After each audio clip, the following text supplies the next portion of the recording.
Hi, in this video I'm going to show you how to set up a MVC ASP.NET project that uses the BYU CAS for authentication.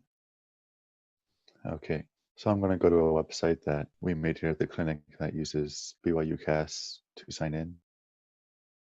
I go to the website, it doesn't let me just go to it. It makes that classic BYU box show up first. And then I put in my correct username and password, but because I'm not on the list of people who can go to that website, I was not allowed to continue. In the video, we'll also show what happens if you do continue. So we're going to start a new project in Visual Studio.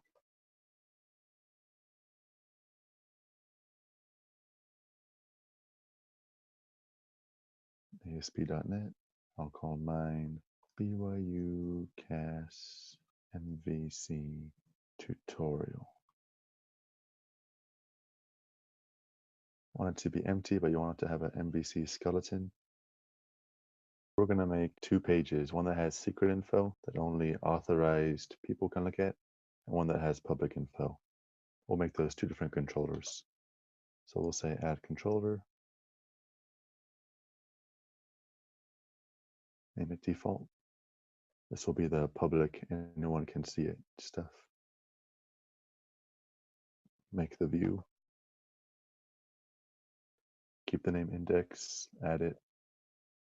Say, this is public info. And we'll make another controller. Call this one secret. Give it a view. And we'll add something like, this is a secret. I pick my nose. So now we have 2 controllers, and both of them have an index method, which show these 2 views. Look at that to make sure it runs. Okay, so we see the default index view works, and we'll check the secret one, secret/index, and we see that one also worked. So we have 2 pages that work. Neither one is protected. You can just code this URL and it will go to the page. I'm going to commit my changes.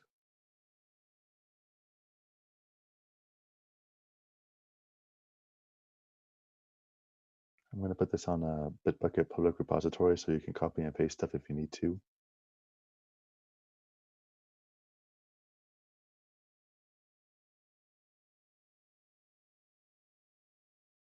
Okay, so now the project has started and we need to look at the BYU CAS. So what I did was looked up BYU CAS. What BYU provides is they give you a link to this site and they give you a few lines that you can copy and paste. So on this site, it tells you everything about CAS, including how to build it. We're not concerned about all the how to build it part because BYU already built it. We just need to know how to use it. So we'll go to documentation and we're just concerned about the client side of it, .NET CAS client. So I could have just told you this URL right here. That's just showing you how I got to here from what BYU tells us. So now we're just going to follow the instructions in the README file.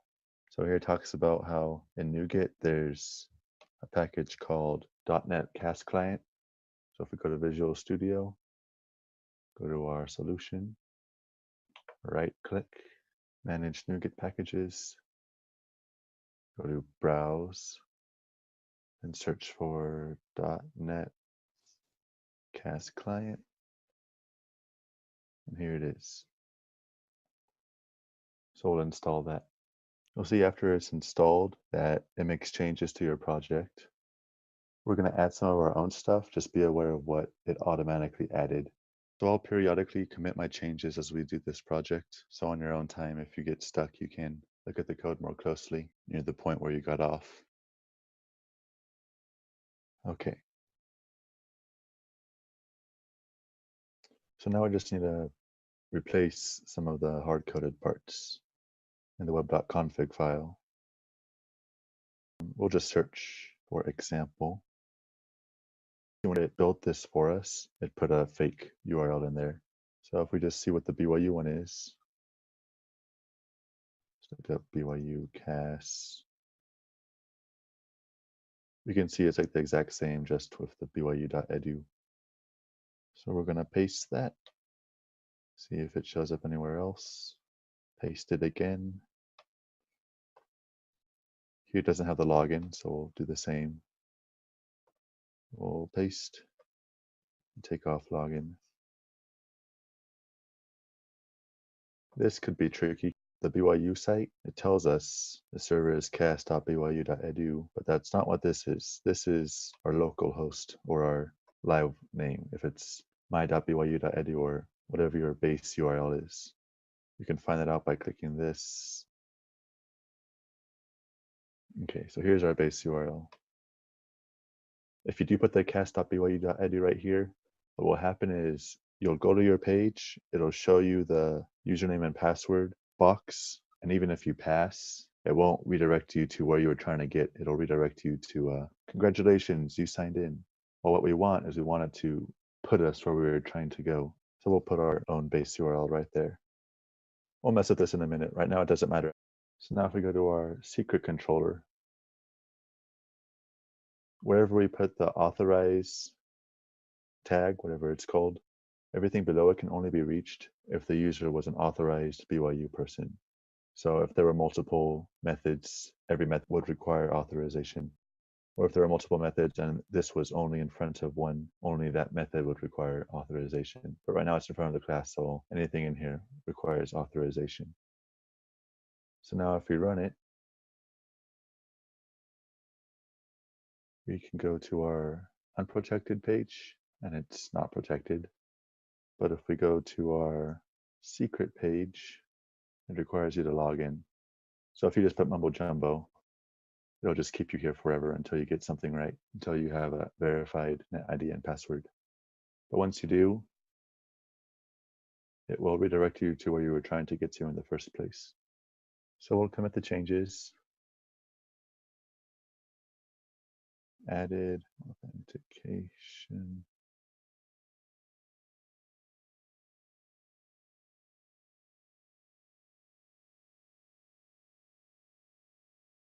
Now we're going to start working on getting someone's verified BYU net ID and checking it with a list of special peoples. So what I want to talk about next is user, what the user object is, because that's how I understand it is whenever you install the NuGet package, you're basically saying, I'm putting CAS in charge of making and handling and authenticating a user. And when that's done, that will be reflected in our user object. So we'll just add a breakpoint and we'll look at the user object. We'll add a breakpoint here and also on our secret. So here we'll add a breakpoint there, and I guess that's the best. We'll run this. We'll go to our unprotected page and hit the breakpoint. Now if you go to the immediate window, we see that user is a recognized object. If we do toString, you can see what class it comes from, where it's inherited from. Basically, user tells us about the user. It's not a static variable. It's specific to every person out there who's using the website. So if we say user.identity.name, we see our user doesn't have a name yet. If we say user.identity.is authenticated, they haven't been authenticated yet. And that's because our website hasn't required them to be authenticated yet. So CAS hasn't even come in the picture yet. But if we were to go to our protected page, where there's the authorize stop sign, so to say, CAS will get involved. So if we take this back, oh, I should unstop this. And we sign in. So now it got to the authorize, but then user hadn't been authenticated. User.identity.is authenticated would have returned false. So it sent us to CAS, and then it came back. Passed the sign, and now here we are. So now, if we were to look at user.identity.is authenticated, it would be true. If we look at user.identity.name, that's my net ID. So CAS has created a user for us, which has been authenticated. So now that we have access to this net ID, which we know is their real net ID because they had to give their password, otherwise CAS wouldn't have made this user object for us. Now we can take this net ID and compare it to a list or work with it as a C# variable. So I'm going to stop this. What I'm going to do now is I'm just going to copy and paste something into the web.config. We'll run this.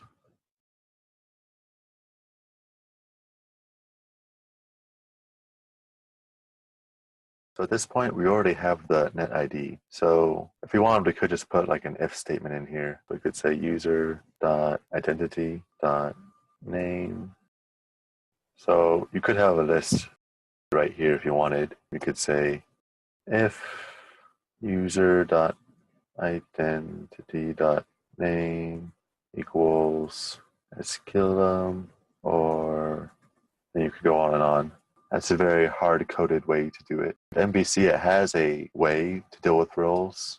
So for the sake of best practices, we'll handle roles in the web.config. So we'll stop. Go to the web.config. Right here. This was made by Visual Studio whenever we installed the CAS package, the NuGet. It's not very pretty right now. It should look more like this.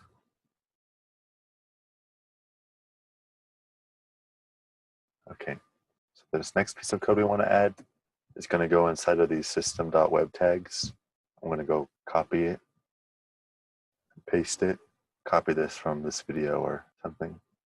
Role manager, that's the keyword. Don't change that. This should be true. This is a class we're going to make, so it can be whatever, but in just a minute, we're going to name this class my role provider. This is that same name that we're going to make.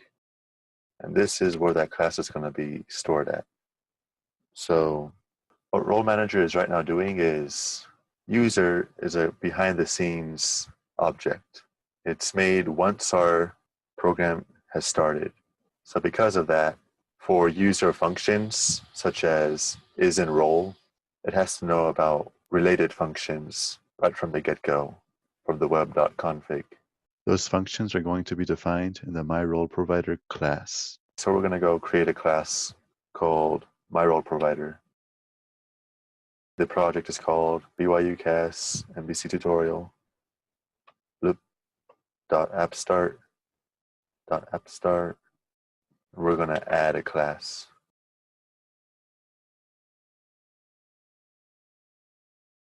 Name it whatever, but we'll call this myRoleProvider.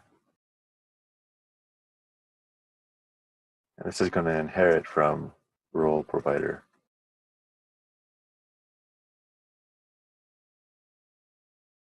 Using system.web.security.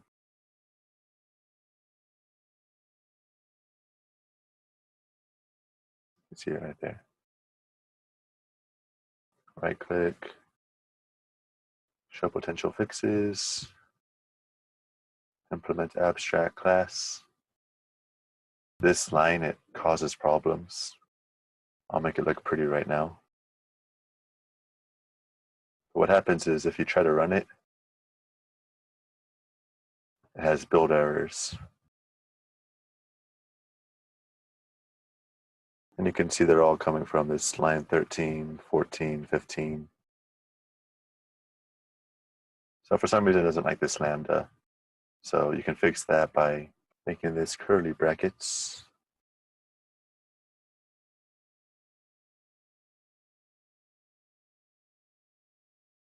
So now if you run it, it compiles. So all of these, they have to be implemented because it's an abstract class. We're not going to implement them, and it won't matter because unless we call the functions, they'll never be called. But the one we are going to call is get roles for user. Because what we want to do is, in our secret controller, we want to change this. So it says roles equals admin. Admin isn't a keyword, it's just a word that we're going to create. We're going to link that role with a username. So what this is basically doing is it's saying authorize. So it's going to authorize like it was before, going to get a BYU net ID that has been password authenticated. Only in addition to that, it's going to see if that net ID has the admin role. But where does it find out if it has the admin role? We're going to tell it right here. That's going to call this function. So here is where we're going to get a net ID and then return a list of roles for that ID. I don't need to tell you how to do this. You can do it however. You could have a hard-coded list of something. You could have some queries to a database. Right now, I'm just going to say result equals if username equals escalum, return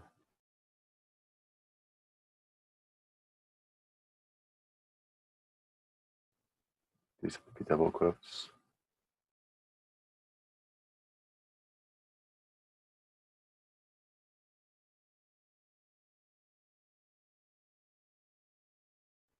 Okay, and now we'll run our secret class.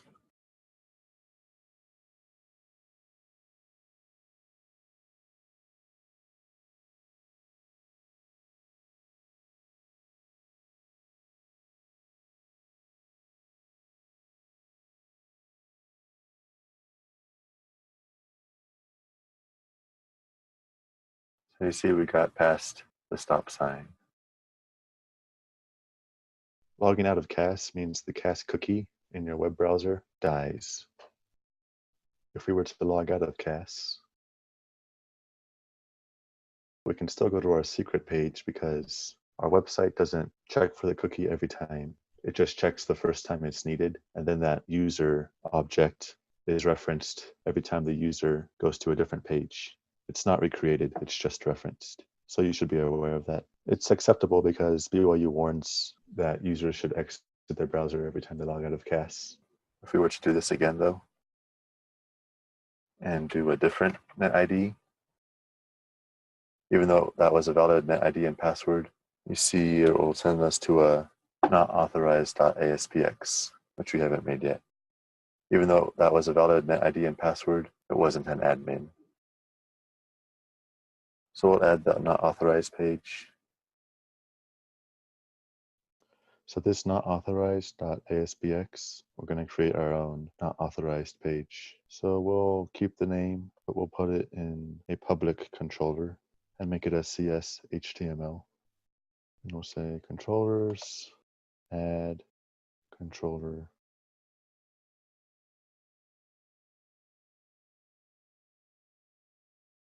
And we'll just have it have a single function called not authorized.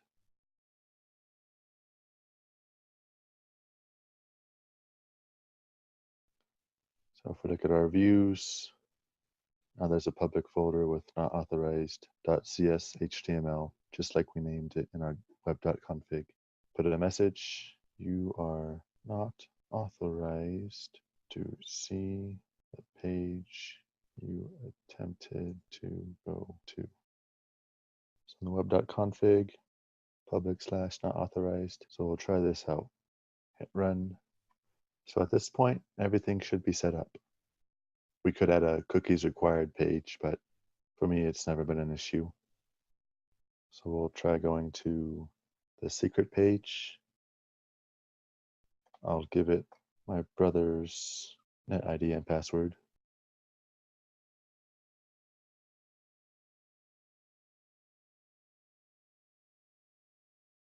No need for .cs HTML because saying public/not authorized will take it to the controller, and the controller will take it to the .cs HTML view. So now we'll try this. Go to our secret page. Give it a net ID not on the list. And we see even though we tried to go to the secret/index, it'll just keep on redirecting us here. But we can still go to the public page. Okay, so there you have it. We showed you how to make a website that has a public portion, in this case, anything in the default controller, along with a private section, in this case, anything in the secret controller. Thanks for watching.